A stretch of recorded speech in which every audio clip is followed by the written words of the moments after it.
One Ton Beats.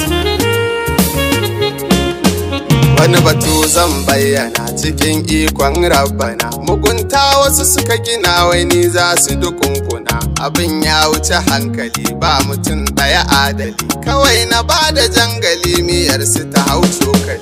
Nafsu ta rikitar da su, kuɗi sun rudar da su, so suke su gana ga su, Allah ya karyatar da su. Iyalan fuji hakuji, annabi ya yi min agaji, karyar ku gana gaji, sai dai ku yi kokari.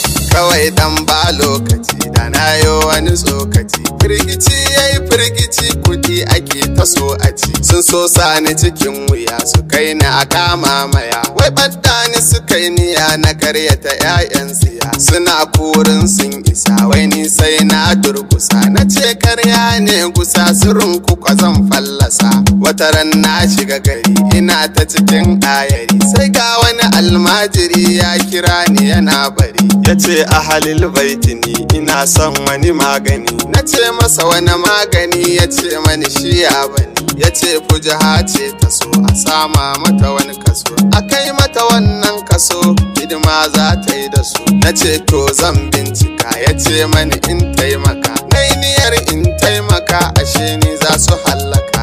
Ranar wata lahadi na ce mashi yau na biɗi, abin nan saura kuɗi za a ba su da addadi. Ya ce ya goda rabbana, farin ciki ya bayyana, ashe tarko ya ɗana ni ban gane ba tukuna. Bayan na karɓi magani, ya ce da akwai wani gwani, ya ce mu zo da shi da ni muka wannan magani. Ya ce gobe na zo da su, na ce baki nake da su, ya ce lallai na bar su na zo ya mainatar da su. Na ce ba zan yi haka ba, ba zan bar bakinmu ba, na zo kun ka haba na bar su ba zai yiwu ba. Ya ce mani ya sayyadi, abinda aka yi tanadi na manya ne ya faɗi. Na ce masa bar gargadi, taimakon ku zanayi, ɗaya dan san ra'ayi, za ka ce na yi haka na yi, ka zo karɓar kai.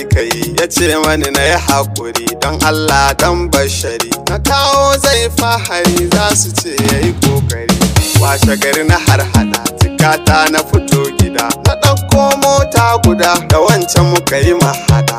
Muka hau hanyar yamai, muka haɗu da wasu hadumai, jim kaɗan muka ƙara mai, can sai ga wasu gingimai sun yi shiga ta ma'aikata, suka ce in dakata. Na bugi birki na dakata, sai suka ce mani in fita, wai cakin su za su yi, na goya masu ra'ayi. Binciken duka suka yi, ba wani abin tsautsayi, sai suka ce ina za mu je, sai na ce mai za mu je. Koda na rufe za ku je, in ji gudan da ya zo guje, hukunci ya hau mu a kama mu a tai da mu. Ya ce sai mun tsantsamu, dole a hukuntar da mu. A nan gun zan dakata, ta biyun zan tallata, a ciki za ku ji ba zata, Sharif wadata na fita.